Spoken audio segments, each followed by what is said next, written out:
അങ്ങനെ ആട് ജീവിതം ദ ഗോഡ് ലൈഫ് മൂവി കണ്ട് ഇറങ്ങിയിരിക്കുകയാണ്. എന്താ പറയാന്ന് വെച്ച് കഴിഞ്ഞാ എന്താ പറയാ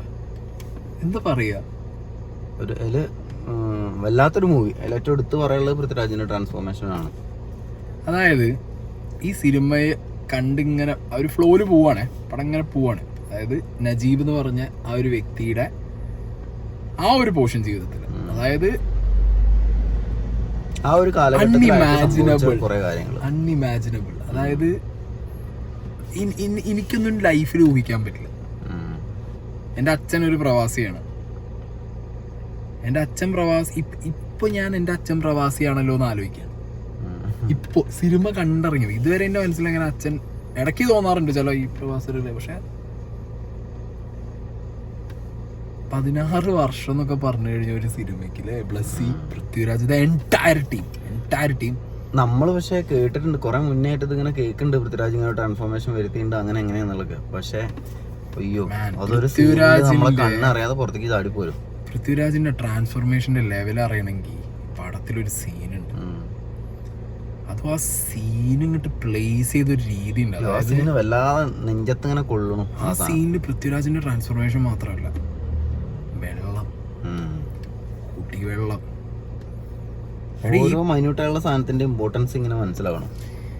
നജീബിന്റെ കഥ മാത്രമല്ല ഇതെന്ത് കഥ, ഇത് എല്ലാ പ്രവാസികളുടെയും സർവൈവലാണ് അല്ലേ. ഒരു തരത്തിലല്ലെങ്കിലും വേറൊരു തരത്തിൽ എല്ലാ പ്രവാസികളും ഇതൊക്കെ അനുഭവിച്ചു ഈ സർവൈവൽ ഫേസിലൂടെ അവർ പോവായിരിക്കില്ല. പിന്നെ ബ്ലസ്സി എന്താ എടുത്തു വെച്ചിട്ടുള്ളത് അല്ലേ. ഓരോ ഫ്രെയിമും മൈന്യൂട്ടാണ്. ഇപ്പോൾ ഒരു ലോങ് ഷോട്ട് ഉണ്ട്, ഇവർ ഈ ഡെസേർട്ടിലൂടെ എസ്കേപ്പ് ആവുന്ന ടൈമിലുള്ള ഒരു ലോങ് ഷോട്ട്. അതിൽ ഈ ഫുട് പ്രിന്റ്സ് അത് മുന്നിൽ പോകുന്ന ആള് കഴിഞ്ഞ് ബാക്കിലോട്ട് വന്നിട്ട് അവര് വന്ന വഴി കൂടിയൊക്കെ അതിന്റെ ഒരു സാധനം ഇട്ടിട്ട് അതെവിടെയാണോ അത് അവിടെ, അല്ലാതെ അതൊന്നും എന്തില്ല, അതൊരു ഫ്രെയിമാണെന്ന് വിചാരിച്ചാൽ അതിലൊരു ബ്ലസ്സി എന്ന് പറഞ്ഞ ഡയറക്ടറിന്റെ ഈ സിനിമയ്ക്കുള്ള ഡെഡിക്കേഷനൊക്കെ അങ്ങനെ കുറച്ച് സീനുകളിൽ കറക്റ്റാണ്. ഭയങ്കരം, ഒരു രക്ഷയില്ല അതൊന്നും. പിന്നെ പൃഥ്വിരാജിന് അഭിനയം പറയാൻ ഞാൻ ആളല്ല. ശരിക്കും കുറച്ച് ആൾക്കാർ ഇതിൽ ആക്ട് ചെയ്തിട്ടുള്ളൂ. പിന്നെ അതിൽ കുറച്ച് ഡയലോഗേ ഉള്ളൂ. പിന്നെ എല്ലാ സർവൈവൽ സ്റ്റോറി പോലെ ഒരു മരുഭൂമിയിലെ സർവൈവൽ സ്റ്റോറി കാണിക്കാൻ പറ്റില്ല, കാരണം എലമെന്റുകളില്ല. അതുകൊണ്ട് തന്നെ ഇപ്പൊ എനിക്ക് ഫസ്റ്റ് ഹാഫിൽ ഫീൽ ചെയ്തൊരു സാധനം എന്താ വെച്ചിട്ടുണ്ടെങ്കിൽ എക്സ്ട്രാ ഓർഡിനറി ആയിട്ട് ഒമ്പാന്ന് തോന്നി കണ്ടിരിക്കുന്ന സാധനങ്ങളുള്ള പോലെ എനിക്ക് തോന്നിയില്ല ഫസ്റ്റ് ഹാഫിൽ. അതിനോട് ഇങ്ങനെ പറഞ്ഞു ഫസ്റ്റ് ഹാഫ് ആയപ്പോ, എടാ ഇതിലൊരു എക്സ്ട്രാ ഓർഡിനറി. അപ്പൊ ഞാൻ ചോദിച്ചൊരു ചോദ്യമുണ്ട്, ഒരു മനുഷ്യൻ ഇത്രയും ട്രാൻസ്ഫോർമേഷൻ ചെയ്ത് ആ മനുഷ്യൻ ഈ സിനിമയിൽ 16 വർഷമായിട്ട് ഈ അഭിനയിച്ച് ആ സിനിമ എടുക്കാൻ 10-16 വർഷമായിട്ട് ഒരു ഡയറക്ടർ നടന്ന് അതിന്റെ എൻറ്റയർ ക്രൂ നടന്ന് ഇവർ ജോർദാനിൽ പോയി പെട്ടു കൊറോണയുടെ ടൈമില്. ഇതിലും വലിയൊരു സർവൈവൽ എന്താ ഉള്ളത്? സിനിമ ടീമും നജീബ് അനുഭവിച്ച എല്ലാം ഏകദേശം എല്ലാം എന്നേ പറഞ്ഞാൽ ഭയങ്കര കൂടിപ്പോവും. നജീബ് അനുഭവിച്ചതിന്റെ 10-1 അംശം പൃഥ്വിരാജും കടന്നുപോയി, ബ്ലസ്സിയും കടന്നുപോയി, എൻറ്റയർ സിനിമ ടീമും കടന്നുപോയി.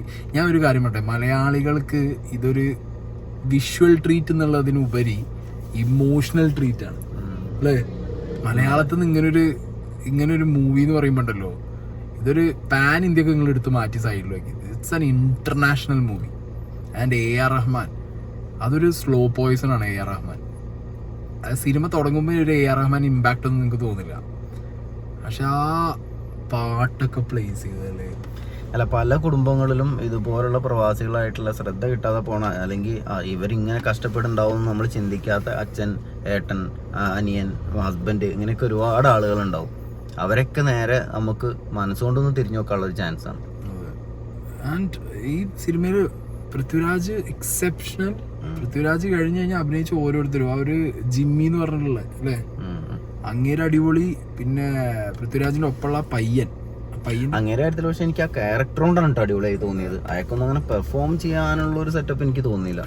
ആ ഒരു ക്യാരക്ടർ കൊണ്ട് നമുക്കൊരു ഇഷ്ടം തോന്നുന്നുണ്ട്. ആ ക്യാരക്ടർ ചില ടൈമിൽ ഇപ്പൊ എനിക്ക് തോന്നിയതാണ് ആ ക്യാരക്ടർ ചില ടൈമിലുള്ള ദുആ കൊടുക്കുന്ന ഒരു സാധനം ഉണ്ട്. അത് അത്ര ഈസി അല്ല, ഭയങ്കര പാടാണ്. അവരോട് ചെയ്യുന്നോണ്ടല്ലേ ഒരു ഇഷ്ടം തോന്നുന്നു. സാധനം ചെയ്തല്ലോ, ചെയ്യുന്നൊക്കെ ഭയങ്കരമാണ്. പിന്നെ ആ ഈ നജീബിന്റെ ഒപ്പം തന്നെ ആടുജീവിതമായ വേറൊരു വ്യക്തി ഉണ്ട്, ഞങ്ങളെ മലപ്പുറത്താരൻ. ആ ചെക്കനൊക്കെ എന്റെ പൊന്നെ, എനിക്ക് തോന്നുന്നത് ചില സീനുകളിൽ പൃഥ്വിരാജിന്റെ ഒപ്പത്തിനൊപ്പം എനിക്ക് അവന്റെ ലാസ്റ്റ് സീനുകളാണ് എനിക്ക് ഭയങ്കരമായിട്ട് ഇഷ്ടമായി. ഭയങ്കരമായിട്ടുണ്ട്, ഒരു രക്ഷയില്ല. ചെക്കനൊക്കെ ഔട്ട്സ്റ്റാൻഡിങ്. കാരണം അവരാ വെള്ളം കിട്ടാതെയൊക്കെ കഷ്ടപ്പെടുമ്പോ നമുക്ക് അയ്യോ തൊണ്ടയിൽ ഉമിനീരില്ലേ എന്നൊക്കെ ഒരു തോന്നലൊക്കെ വരാം. ആൻഡ് ബ്ലസ്സിയുടെ ഞാൻ പറഞ്ഞല്ലോ, വീണ്ടും പറയുന്നു, ഇങ്ങേരുടെ ചില സീനുകളുടെ പ്ലേസിങ്, അതാണ് ഇതിന്റെ മാജിക് എന്ന് പറയുന്നത്. അതായത് വേറൊരു ഷോട്ട് ഉണ്ട്, ഈ എന്താ പറയാ ജിമ്മിയുടെ ക്യാരക്ടർ, ഇവരെ സർവൈവലിന്റെ മെയിൻ പാർട്ട് അങ്ങനെയാണ്. അത് നിങ്ങൾ കഥ വായിച്ചവർക്ക് അറിയുന്നുണ്ടാവും, ഇല്ലെങ്കിൽ സിനിമ കാണുമ്പോൾ നിങ്ങൾക്ക് മനസ്സിലാവും.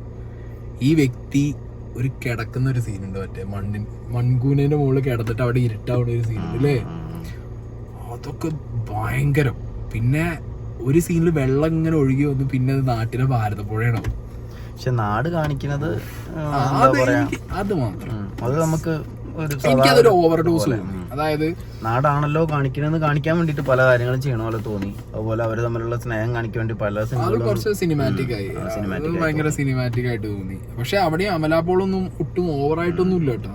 ഉള്ള കാര്യം ഒരു എന്താ പറയാ, ഒരു ലൈന് പിടിച്ചിട്ടുണ്ട്. പക്ഷെ നമ്മളെ നാട്ടിലെ നജീബിന്റെ ലൈഫ് കാണിക്കുന്ന സീനുകൾ കുറച്ച് സിനിമാറ്റിക് സാധനങ്ങളായപ്പോ അത് മാത്രം എനിക്കൊരു, അത് പെട്ടെന്ന് കഴിഞ്ഞാൽ മതി, എനിക്ക് മറ്റത് കാണണം എന്നാണ്. എനിക്ക് ഫുള്ള് മറ്റത് കാണണം എന്നാണ്. ഇതിന്റെ ഇടയിൽ നമ്മൾ ഒട്ടും മറന്നു പോകാൻ പറ്റാത്തൊരു കാര്യമുണ്ട്, ഇത് സിനിമയാണ്. ഇത് ഒറിജിനലായിട്ട് അനുഭവിച്ച ആ മനുഷ്യനോട് മാത്രമേ പറയാൻ. ആ മനുഷ്യനപ്പൊ അനുഭവിച്ചത് എന്തൊക്കെയാവൂല്ലേ. അയാളെ മറന്നതല്ല, മറക്കാനും പാടില്ല.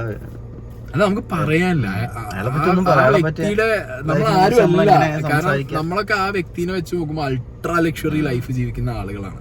അപ്പൊ നമുക്കിപ്പൊ തന്നെ ആലോചിക്കുക, നമ്മൾ കാറിലിരുന്നു, AC ഇടുന്നു, നമ്മളെ കാര്യം പറയണു, നമ്മളെ ജീവിതം അങ്ങനെ മുന്നോട്ട് പോവാണ്.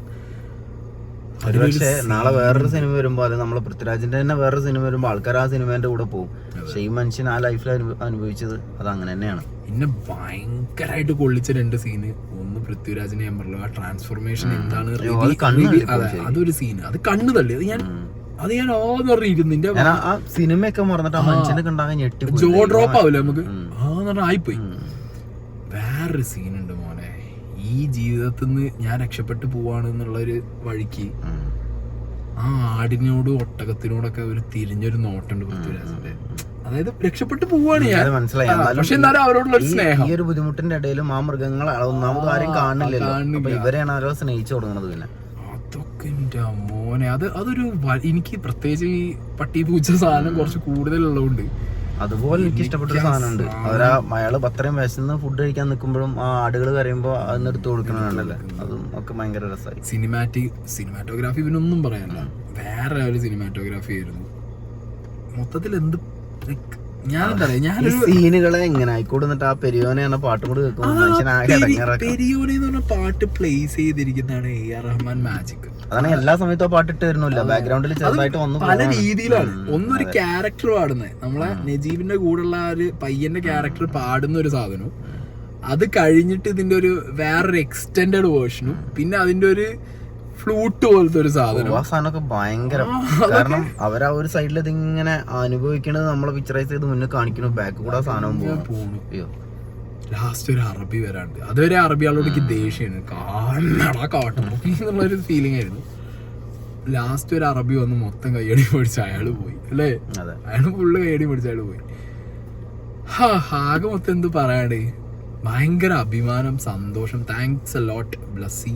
അവരെടുത്ത റിസ്കും എടുത്ത ഒരു എല്ലാ എഫേർട്ടും അതിൽ കാണാൻ എൻറ്റയർ ടീമിന് വലിയൊരു താങ്ക് യു. ബിക്കോസ് ഇങ്ങനൊരു വിഷ്വൽ മാർവൽ മലയാളികൾക്ക് സമ്മാനിച്ചതിന്. പക്ഷേ ഒരു കാര്യം എനിക്ക് എന്നോട് പറയാനുണ്ട്, അതായത് ഒരുപാട് കാലഘട്ടങ്ങൾ എടുത്തെടുത്താണ് അത് ചെയ്തത് എന്നുള്ളത് പൃഥ്വിരാജിന്റെ ബോഡിയുമ്പോൾ നമുക്ക് ചില സമയങ്ങളിലൊക്കെ അത് മനസ്സിലാവുന്നുണ്ട്. പറയാൻ പാടില്ല, അതൊക്കെ ഇഗ്നോറാണ്. ഞാനൊന്നും പറയാത്തെന്തറിയോ എനിക്ക് അത് നമ്മൾ പറയാൻ പാടില്ല.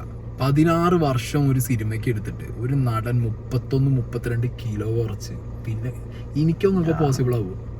അല്ല, ഒരിക്കലും നമുക്ക് ആർക്കും പോസിബിൾ അൺഇമാജിനബിൾ ആണത്. അതൊക്കെ പോയിന്റ് ഔട്ട് ചെയ്യാൻ നിന്ന് കഴിഞ്ഞാൽ ഞാൻ ഈ പരിപാടി നിർത്തി പോവാണ്. ഞാനെന്താ പറയാന്ന് വെച്ചാൽ, ഒരു സിനിമ ആകുമ്പോൾ നമ്മള് ഒരു സിനിമയ്ക്ക് കോംപ്രമൈസ് ചെയ്യാൻ പറ്റുന്ന കാര്യങ്ങള് അതൊക്കെ ഇതിൽ മൈന്യൂട്ട് ലെവലിലാണ് അല്ലേ.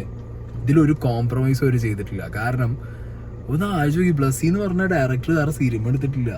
പൃഥ്വിരാജ് എന്ന് പറഞ്ഞ നടൻ ഇതിനിടയിൽ എത്ര സിനിമയിൽ എത്ര ക്യാരക്ടർ എത്ര തടി കുറച്ച് കൂട്ടി അഭിനയിച്ചു. അല്ല, അതിനൊന്നും നമ്മൾ ഒരിക്കലും അത് പറയണില്ല. അവരെടുത്ത എഫേർട്ടിനെ എങ്ങനെയായാലും നമ്മൾ അതിനെ റെസ്പെക്ട് ചെയ്തിട്ട് തന്നെയാണ് ഈ കാര്യങ്ങൾ വീണ്ടും തിരിച്ചു വരുന്നു. അയാൾ വീണ്ടും ആ സാധനം ചെയ്യണു. അത് ഞാൻ ഇപ്പൊ ഒരു 2 കൊല്ലത്തിനിടയിലാണെങ്കിൽ വീണ്ടും നമുക്ക് എന്തെങ്കിലും പറയാം. 10-16 കൊല്ലം, അതായത് ഞാൻ പറയുന്നത് 16 കൊല്ലം ഷൂട്ട് ചെയ്തു എന്നല്ല, 2018 ഷൂട്ടിങ് തുടങ്ങിയത്. അപ്പൊ തന്നെ നിങ്ങൾ നോക്ക്, 18, 19, 20, 21, 22, 23, 7 കൊല്ലം. അതിനിടയിൽ കൊറോണ, അതിനിടയിൽ അവർ അവിടെ പെട്ടു, പിന്നെ തിരിച്ചു വന്നു. നമ്മളൊക്കെ പോയൊരു മെന്റൽ ഫിസിക്കൽ സ്ട്രെയിൻ അറിയാലോ നമുക്ക് ഇല്ലേ കൊറോണയുടെ ടൈമില്. അപ്പോഴും ഇത് പിടിച്ചേക്കണം ഇവിടെ. ഒരു രക്ഷയില്ല. ഞാൻ പറഞ്ഞല്ലോ, ദിസ് ഈസ് ടോപ്പ് നോച്ച്, ഒന്നും പറയല്ല. എന്തുകൊണ്ടാണ് നമുക്ക് കൂടുതൽ ഭയങ്കര ഇഷ്ടം തോന്നുന്നത്, അല്ലെങ്കിൽ ഇത് ഭയങ്കര സംഭവമായി തോന്നുന്ന കാരണം എന്ന് വെച്ചാൽ പൃഥ്വിരാജ് അഭിനയിക്കുമ്പോൾ മാത്രമാണ് ഈ ചൂടത്തും വെയിലത്തൊക്കെ നിൽക്കുന്നത്. അത് കഴിഞ്ഞ് കഴിഞ്ഞാൽ പിന്നെ ഈസിയിലായിരിക്കും എന്തായാലും ഇരിക്കുന്നുണ്ടാവുക. എന്നിട്ട് ഈ ചൂടത്ത് വന്ന് നിന്നിട്ട് നമുക്കതിങ്ങനെ ഫീൽ ചെയ്യിപ്പിക്കാന്ന് പറയുമ്പോൾ അയാൾ അഭിനയത്തിനെ റെസ്പെക്ട് ചെയ്യാൻ തോന്നുന്നത്. ഞാൻ പറഞ്ഞത് ദ ഗോഡ് ലൈഫ്. എനിക്ക് തോന്നുന്നത് നമ്മൾ മലയാളികൾക്ക് ഇനിയിപ്പോൾ ഓസ്കാർ കിട്ടുമെന്ന് അറിയില്ല. ഇതൊരു ഓസ്കാർ സിനിമയാണ്. ഇതൊരു അങ്ങനത്തെ ഒരു പെർഫോമൻസ് ആണ്. One of A kind of performance. Like എന്താ പറയുക, ഒരു നടനുള്ള രീതിയിൽ ഒരാൾക്ക് ലൈഫിൽ കിട്ടാവുന്ന ഏറ്റവും വലിയ പെർഫോം ചെയ്യാൻ പറ്റുന്ന ഒരു റോള്. അത് ഭയങ്കരമായിട്ട് അയാൾ എക്സിക്യൂട്ട് ചെയ്തത്. എനിക്ക് ഇഷ്ടമായി. എനിക്ക് ഓക്കെയാണ്. ഈ പറഞ്ഞ സംഭവങ്ങളൊക്കെ തോന്നി. എഫേർട്ടിനെ അതിന് റെസ്പെക്ട് ചെയ്യുന്നു എന്ന് പോലും പറയാനുള്ള ഒരു സംഭവമൊന്നും ഇല്ല എന്ന് എനിക്കറിയാം. കാരണം അത്രമാത്രം ചെയ്തു വെച്ചിട്ടുണ്ട്. പക്ഷേ ഓക്കെയാണ്. എനിക്ക് എന്തുകൊണ്ടാന്ന് വെച്ചിട്ടുണ്ടെങ്കിൽ നിങ്ങൾ പറയുന്നത് ഭയങ്കര പെർഫോമൻസ് ചെയ്യാനുള്ള ഒരു സാധനം ചെയ്തില്ല എന്നുള്ളൊരു തോന്നൽ നിങ്ങൾക്ക് ഉണ്ട്. പിന്നെ മാത്രല്ല പൃഥ്വിരാജിന്റെ എന്താ പറയുക, കേസ് പറയട്ടെ, ഇപ്പൊ നമ്മള് ലാലേട്ടനൊക്കെ ഗുരുവിലൊക്കെ ചെയ്ത സംഭവങ്ങളൊക്കെ വെച്ച് സ്റ്റോറി. ഞാൻ ആ പെർഫോമൻസിന്റെ കാര്യം മാത്രമാണ് പെർഫോമൻസ്. ഇതിലെ പെർഫോമൻസ് എന്താ? ബോഡി, ശബ്ദമില്ലായ്മ, സംസാരിക്കാൻ പറ്റായ്മ. ഞാൻ പറഞ്ഞല്ലോ സെക്കൻഡ് ഹാഫ് ഇങ്ങോട്ട് കുറെ കാര്യങ്ങളൊക്കെ എനിക്ക് ഭയങ്കരമായിട്ട് ഞാൻ ഒരു കേസ് പറയട്ടെ. ഈ സിനിമയുടെ ഒരു വൺ ലൈൻ തന്നെ നിങ്ങൾ എടുത്തു നോക്ക്. ഒരു ഡെസേർട്ടില് ആരോടും സംസാരിക്കാല്ലാതെ, ഒന്നും പറയാൻ പറ്റാതെ, ഒരു ആക്ടിവിറ്റി ഇല്ലാതെ ഒരാൾ കുടുങ്ങുകയാണ്. അയാളെ കണ്ണിലും മുഖത്തും ബോഡിയിലും അല്ലാതെ പിന്നെ എവിടെ പെർഫോം ആണ്? അതില് അത്രയൊക്കെ ചെയ്യാൻ പറ്റുന്നുണ്ടാവുള്ളൂ.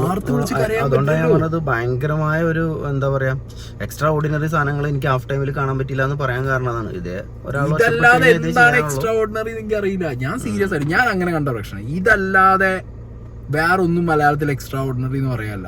ചിലപ്പോ നമ്മൾ നോവലിൽ വായിച്ചിട്ടുണ്ടായിരുന്നു അയാൾ. അതൊക്കെ അതിൽ വരാനുള്ള അതാ ഞാൻ പറഞ്ഞ അങ്ങനത്തെ കുറച്ച് സാധനങ്ങളൊക്കെ വരായിരുന്നു. അതായത് ഇയാൾക്ക് പിന്നെ ആരോടും സംസാരിക്കാനില്ലാതെ ആ മൃഗങ്ങളോട് സംസാരിക്കേണ്ടതും അവരെ അയാൾക്ക് ഇഷ്ടപ്പെട്ട, അതായത് ചെറിയൊരു കുട്ടി വീട്ടിൽ ഉള്ളതൊക്കെ അയാൾക്ക് അറിയണതാണ്. അപ്പോൾ ആ കുട്ടീനെ അങ്ങനെ ഒരു പേര് വിളിക്കുന്നതും ഒക്കെ സാധനങ്ങളൊക്കെ ഉണ്ടായിരുന്നു. സാധനങ്ങളൊന്നും ഇത് ഉൾപ്പെടുത്തായിരുന്നു എനിക്ക് തോന്നി. ഉൾപ്പെടുത്താതെ പറഞ്ഞതാണ് പല സീനും. അത് കണക്ട് ആയോ എനിക്കറിയില്ല. ഒറ്റയ്ക്ക് നിൽക്കുന്ന സമയത്ത് അടുത്തൊരു ആട്ടിൻകുട്ടി വന്നു നിന്നു, അതിനെ കെട്ടിപ്പിടിച്ചു. അതൊക്കെ ഓക്കെയാണ്. അതെല്ലാം സാധനങ്ങളാണ്. അതായത് എഴുതി വെച്ചത് സ്പൂൺ ഫീഡ് ചെയ്യുന്നതല്ല പ്ലസ്. അതിനേക്കാളും എനിക്കൊരു വലിയ പോരായ്മ പോലെ തോന്നി. അത് എനിക്ക് മാത്രം തോന്നുന്ന പോരായ്മയാണെന്നുള്ള അറിയില്ല. നമുക്കറിയാത്ത ഭാഷയാണ് അറബി ഭാഷ.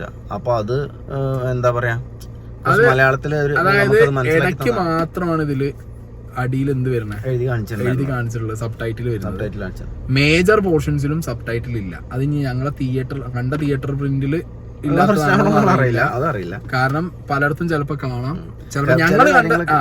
ഞങ്ങള് മനസ്സിലാക്കണം എന്ന് ഭയങ്കര ആഗ്രഹിച്ചേക്കുമ്പോ ഒരു പിടുത്തം കിട്ടുന്നതാണ്. പോട്ടെ എന്ന് നമുക്കും തുടക്കത്തിലായിരുന്നു അത് പ്രശ്നം വന്നത്. പിന്നീട് ഞാൻ ചിന്തിച്ച എന്താണെന്നറിയോ, നജീബിന് അത് മനസ്സിലാവണില്ല അവരെന്താ പറയുന്നത്. അപ്പൊ ഞാൻ വിചാരിച്ചത് നമ്മളും ആ ഫീലിൽ തന്നെ മനസ്സിലാക്കിക്കോട്ടെ എന്ന് വിചാരിച്ച് ചെയ്തതാണോ. സബ് ടൈറ്റിൽ എനിക്ക് അറിയില്ല എന്താന്നുള്ളത്. അതിന്റെ ടെക്നിക്കൽ ടീം പറയണം. ആൻഡ് ഞാൻ അതേ പറഞ്ഞു, ദ ഗോഡ് ലൈഫിന്റെ ടെക്നിക്കൽ ടീം ഇതൊന്ന് ജസ്റ്റ് അന്വേഷിക്കുക. കാരണം അറിയില്ല എല്ലാ തിയേറ്ററിലും ഇതാണ് സിറ്റുവേഷൻ എന്നുള്ളത്. നമുക്ക് ഒരു മേജർ പോർഷൻസിലും സബ് ടൈറ്റിൽ ഇല്ല. അറബി വേർഷൻസിൽ വളരെ കുറവ് സ്ഥലങ്ങളിലെ സബ് ടൈറ്റിൽ വരുന്നുള്ളൂ. ഓക്കെ, എന്തായാലും for me hell of a movie പറഞ്ഞാൽ ഞാൻ മലയാളത്തിൽ നിന്ന് ഇനി ഇതിന്റെ മുകളിലൊന്നും എന്തെങ്കിലും പ്രതീക്ഷിക്കുന്നുണ്ടോ എന്ന് ചോദിച്ചു കഴിഞ്ഞാൽ അത് ചിലപ്പോ എന്താ പറയാ അല്ലേ, ഇതിന്റെ മുകളിൽ ഞാൻ ഒന്നും പ്രതീക്ഷിക്കുന്നില്ല സീരിയസ് ആയിട്ട്. സിനിമേന്റെ ഫസ്റ്റ് ഹാഫ് സെക്കൻഡ് ഹാഫ് എന്നൊന്നും പറഞ്ഞ് ഇത് ചെയ്യണില്ല. പക്ഷെ സെക്കൻഡ് ഹാഫ് മുതൽ ഞാൻ സിനിമ ഭയങ്കരമായിട്ട് എൻജോയ് ചെയ്തെന്ന് കണ്ടു. ഭയങ്കരമായിട്ട് എൻജോയ് ചെയ്യുന്ന പറഞ്ഞാൽ വിഷമിച്ചുകൊണ്ടും ആ കൂടെ എന്താ പറയാ വെള്ളം കിട്ടാത്തൊരവസ്ഥയിൽ കിടന്നിട്ട് എൻജോയ് ചെയ്തു. ഭയങ്കര ഞാൻ പറഞ്ഞു ഞാൻ ആസ് എ ലൈക്ക് ഒരു ക്രിട്ടിക്കൽ ക്രിട്ടിക് എന്നുള്ള രീതിയിൽ നോക്കിയാൽ അടക്കം ഞാൻ പറഞ്ഞു, ഞാൻ ഈ സിനിമയ്ക്ക് ഇവരുടെ എഫേർട്ടും ആ മനുഷ്യന്റെ എഫേർട്ടിനെ പറയാൻ പോലും ഞാൻ ഈ സിനിമ അങ്ങനെ കാണുന്നുള്ളൂ, എനിക്ക് അങ്ങനെ കാണാനേ ഇത് പറ്റുന്നുള്ളൂ. കാരണം എന്താ പറയുക, ഇത് തന്ന ഒരു ആ ഒരു സാറ്റിസ്ഫൈഡ് ആ ടേം ഞാൻ ഉപയോഗിക്കുന്നില്ല. ഇത് തന്ന ഒരു മനസ്സിന് ഒരു കനമുണ്ട്. അതുണ്ട്, അതാ സിനിമയ്ക്ക് എന്തായാലും കിട്ടും. അതൊന്നും ഞാൻ ഇല്ലാന്ന് പറയുന്നില്ല. ആ കനം ഭയങ്കരമാണ്. അത് എനിക്ക് അറിയില്ല, കണ്ടറിയുന്ന എത്ര ആളുകൾ നേരത്തെ അയ്യോ ഒരു ഹസ്ബൻഡും വൈഫും കൂടെ ഒന്ന് കാണണം കൂടെ കണ്ടേന്നെങ്കിൽ എന്നതൊക്കെ ഞാൻ ചിന്തിച്ചു സത്യത്തില്. ഒരു അവിടേക്കാണ് ബ്ലസ്സി ബ്രില്യൻസ് ഇരിക്കുന്നത്. അയാളത് കാണിച്ചില്ല. ബാക്കി നമ്മള് ആലോചിച്ചുണ്ടാക്കണം. പല സീനുകളും അങ്ങനെ ആലോചിച്ചുണ്ടാക്കി. അതേ ഞാൻ പറഞ്ഞേ, നിങ്ങൾ ആ ആട്ടുംകുട്ടിയും പൃഥ്വിരാജ് നിൽക്കുന്ന സീന്, അതിപ്പോ നിങ്ങൾ പറഞ്ഞ നോവലിൽ എന്താണ്, കുട്ടീനെ പോലെ കണ്ടതാണ്. പക്ഷെ ഇത് ഇവിടെ വന്നപ്പോ, സിനിമയ്ക്ക് വന്നപ്പോ ബ്ലസ്സി ഇത് സ്പൂൺ ഫീഡ് ചെയ്തില്ല. ഇതിൽ അങ്ങനെ കുറെ സാധനങ്ങൾ ബ്ലസ്സി വെച്ചിട്ടുണ്ട്. അതുപോലെ തന്നെയാണ് ആ മറ്റേ അവരെ കൂടെ ഉണ്ടായിരുന്ന ആഫ്രിക്കക്കാരെന്ന് പറഞ്ഞാലോ, അയാൾ എന്താ ഏതാന്നൊക്കെ നമ്മള് സ്വന്തമായിട്ട് ചിന്തിച്ചുണ്ടാക്കണം. അയാൾ അങ്ങനെ ആയിരിക്കും ഇങ്ങനെ ആയിരിക്കും എന്താന്ന് അറിയാനൊക്കെ. അതെ, അവിടെയൊക്കെയാണ് ഒരു എന്താ പറയാ കാരക്കും വെള്ളക്കുപ്പിയും വെച്ചിട്ടുള്ള ബ്രില്യൻസ് ഒക്കെ കാണിക്കുന്നത്. അയാളെ വെള്ളം കുടിക്കാൻ പോകുമ്പോഴല്ലേ, നമ്മളാണെങ്കിലും ആരാണെങ്കിലും വെള്ളം കാണുമ്പോൾ ഈ ഒരു അവസ്ഥയിലാണ്ട് ചാടി വീഴുക ചെയ്യാം. ഞങ്ങള് പറഞ്ഞുകൊണ്ടിരുന്നുണ്ടല്ലോ, പറഞ്ഞുകൊണ്ടേയിരിക്കും. കാരണം എനിക്ക് ഈ സിനിമ അത്രയും ഒന്നും പറയാനില്ല. അല്ല, ഇത് ലാലേട്ടൻ കഴിഞ്ഞാൽ പൃഥ്വിരാജിന് മാത്രമേ ചെയ്യാൻ പറ്റുള്ളൂ. കഴിഞ്ഞാലൊന്നും ഞാൻ പറയുന്നില്ല. പൃഥ്വിരാജ് ഈസ് എ ഡിഫറെന്റ് മാൻ. വേറൊരു സാധനം. ഞാൻ ഇനി മലയാളികൾ ഈ ലാലേട്ടൻ, മമ്മൂക്ക അതുപോലെ പൃഥ്വിരാജ് എന്ന് പറയാതിരിക്കുക അല്ലേ. Lalettan is different, Mammukka is different, Prithviraj you are a different game all together.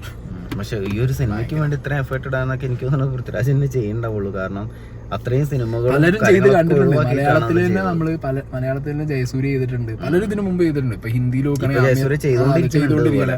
അമീർ ഖാൻ ചെയ്യാറുണ്ട്, നമ്മളെ തമിഴിൽ തന്നെ വിക്രം ചെയ്യാറുണ്ട്, ബ്രാഡ് പിറ്റ് ചെയ്തിട്ടുണ്ട്, പലരും ചെയ്തിട്ടുണ്ട്. ചെയ്തത് നമ്മൾ കണ്ടിട്ടുണ്ട്. പല സിനിമകളിലും അത് ഭയങ്കര കൈയടിച്ചിട്ടുമുണ്ട്. പക്ഷെ സിനിമയ്ക്കും വേണ്ടി ടൈം ഒരുപാട് വേസ്റ്റ് ചെയ്തൊക്കെ നമ്മൾ കേട്ടിട്ടുണ്ട്. പക്ഷെ അയാളെ ജീവിതം തന്നെ ഇതിനു വേണ്ടിട്ട് മാറ്റിവെച്ചത് ഭയങ്കരമായി. ഗൈസ് മസ്റ്റ് വാച്ച്, തിയേറ്ററിൽ മിസ്സാക്കണ്ട, പിന്നെ ഖേദിക്കും. ഒരു കാര്യം കൂടി പറയാനുണ്ട്, ഇതിലെ മേക്കപ്പ് മാൻ ഒരു രക്ഷയില്ല. എന്ന് പറഞ്ഞു കഴിഞ്ഞാൽ എവിടെയും പല സിനിമകളും ഇപ്പം അടുത്തിറങ്ങിയ സിനിമയിലൊക്കെ ഇത് എന്ത് മേക്കപ്പാണ് നമ്മൾ ചോദിച്ചിട്ടുണ്ട്. എന്താ പറയുക, ഇത് ഇത്രയും കാലം കൊണ്ട് ഷൂട്ട് ചെയ്ത സിനിമയാണ്. കണ്ടിന്യൂറ്റി ഭയങ്കരമാണ് ഇതിൽ. കൂടുതൽ നോക്കണം. അതൊക്കെ വെച്ച് നോക്കുമ്പോണ്ടല്ലോ മേക്കപ്പ്, പിന്നെ കോസ്റ്റ്യൂം